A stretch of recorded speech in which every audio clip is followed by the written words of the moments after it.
धनतेरस पर शेयर बाजार के लिए शुभ योग नहीं बन पाया।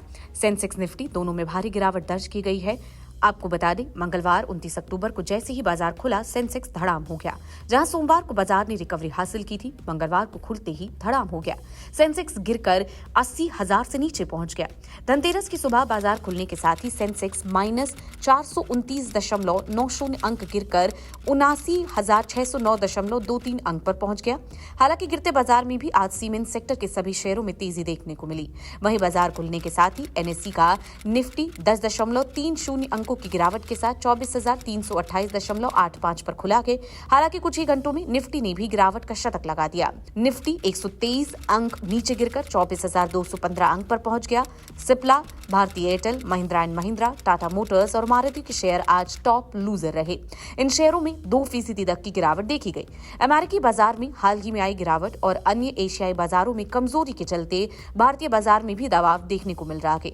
अमेरिकी फेडरल रिजर्व की नीतिगत दरों में बढ़ोतरी की अटकलें भी निवेशकों की धारणा पर असर डाल रही हैं। इसके साथ ही अंतर्राष्ट्रीय मंदी की आशंका ने निवेशकों की बेचैनी बढ़ा दी है। ऐसे में फॉरेन इंस्टीट्यूशनल इन्वेस्टर का भारतीय बाजार से पैसा निकालना जारी है, जिससे बाजार की कमजोरी बढ़ती जा रही है। ऑटो और मेटल सेक्टर में गिरावट।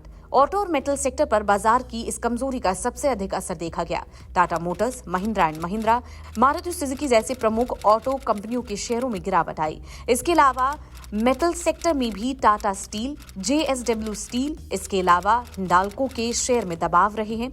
इन सेक्टरों की गिरावट का मुख्य कारण कच्चे माल की बढ़ती कीमतें और वैश्विक आर्थिक परिस्थितियों में अनिश्चितता है। इन सेक्टरों की गिरावट का मुख्य कारण कच्चे माल की बढ़ती कीमतें और वैश्विक आर्थिक परिस्थितियों में जो दिक्कतें हैं, जिससे इन कंपनियों के लाभ पर असर पड़ सकता है। बैंकिंग और फाइनेंशियल सेक्टर की स्थिति। जहां एक और ऑटो और मेटल सेक्टर में गिरावट रही, वहीं बैंकिंग और फाइनेंशियल सेक्टर में भी मिला-जुला रुझान देखने को मिला। आपको बता दें, आईसीआईसीआई बैंक और एचडीएफसी बैंक के शेयरों में हल्की खरीदारी देखी गई, जबकि स्टेट बैंक ऑफ इंडिया और एक्सिस बैंक में गिरावट का माहौल जारी रहा। घरेलू निवेशकों ने इन शेयरों में थोड़ा रुझान दिखाया, लेकिन विदेशी निवेशकों के बिकवाली के चलते बैंकिंग सेक्टर पर भी दबाव पड़ रहा है। क्यों निवेशक सतर्क नजर आ रहे? निवेशकों के सतर्क होने का मुख्य कारण अंतर्राष्ट्रीय आर्थिक मंदी की आशंका है।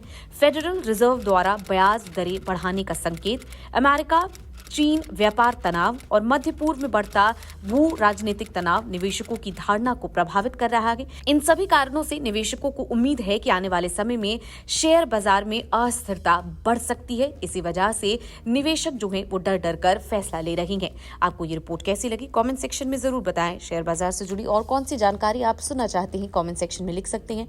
बाकी के देश दुनिया और एंटरटेनमेंट की खबरों के लिए बने रहें जनसत्ता के साथ। नमस्कार।